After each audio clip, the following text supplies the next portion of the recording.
Hello guys, welcome to जिनमांचल। आज मैं बात करूंगा एक हिंदी मूवी के बारे में जिसका नाम है तेरे इश्क में। तेरे इश्क में एक Hindi language romantic drama movie है। ये मूवी एक स्पिरिचुअल सीक्वल है रांझना मूवी का। नो, इस मूवी का नाम रांझना 2 हो सकता था, बट इशू ये हो गया कि रांझना मूवी के प्रोड्यूसर्स थे Eros no and those people were not giving the rights because उनका विजन कुछ डिफरेंट था रांझना 2 के लिए एंड आनंद एल राय का विजन डिफरेंट था, जो कि रांझना मूवी के एंड इस मूवी के डायरेक्टर हैं। एंड बीच में कुछ कंट्रोवर्सी भी हुआ था जहाँ पे इरोस नो ने in one of the re releases Raanjhanaa movie का एंडिंग चेंज कर दिया था। तो Aanand L Rai decided to make Tere Ishq Mein with T Series. तो yeah this was the story of the pre release controversy of Tere Ishq Mein. Coming to the collections of this movie, पहले दिन तेरे इश्क में ने कमाए थे total 22 crore world wide and on the second day it collected close to 16 crores. Now based on this, इस movie का collection ठीक ठाक लग रहा है,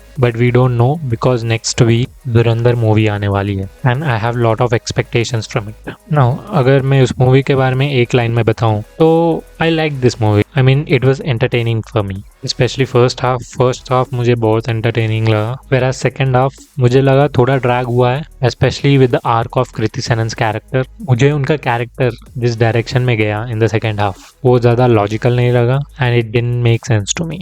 Now coming to the performances, I think Kriti Senan and Dhanush have done excellent job in their roles. But again, Prakash Raj had major impact in this movie. Now coming to the story of the movie is quite similar to what would you understand after watching the trailer of this movie. So Shankar, which is played by Dhanush, Delhi University के president होते हैं. I don't know whether it was exactly Delhi University or something else, but yeah, उनका character बहुत ज़्यादा aggressive and गुस्सैल होता है. He just want to bring chaos in this world. At the same time, Kriti Senan, जो कि psychology की student होती है, आई एम नॉट श्योर, मैंने वहाँ पे ध्यान नहीं दिया, वो अपना एक थीसिस लिखती हैं जहाँ पे she describes how anger issues, excessive aggressiveness can be removed from a person. Then she sees Dhanush and Kriti Sanon को लगता है कि भाई ये परफेक्ट सब्जेक्ट है which can prove my thesis right. तो कृति सेनन डायरेक्टली धनुष के पास जाके ऐसे बोलती है कि मैं तुम्हें सुधार सकती हूँ to be a good man. और यहाँ पे धनुष सेज कि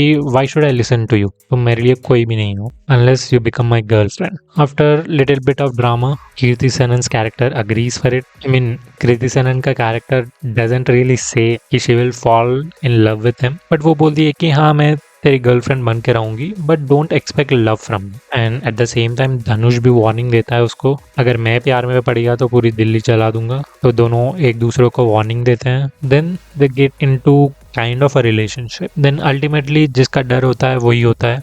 धनुष falls in love with her, but Kriti Sanon के कैरेक्टर को उससे कोई लव नहीं होता। अब इसके बाद क्या होगा, how our Dhanush gets into Indian army, air force, why does Kriti Sanon's character becomes alcoholic. अगर ये सब आपको जानना है तो you have to watch the movie. So yeah guys, that's it. Thank you for watching this video. Bye.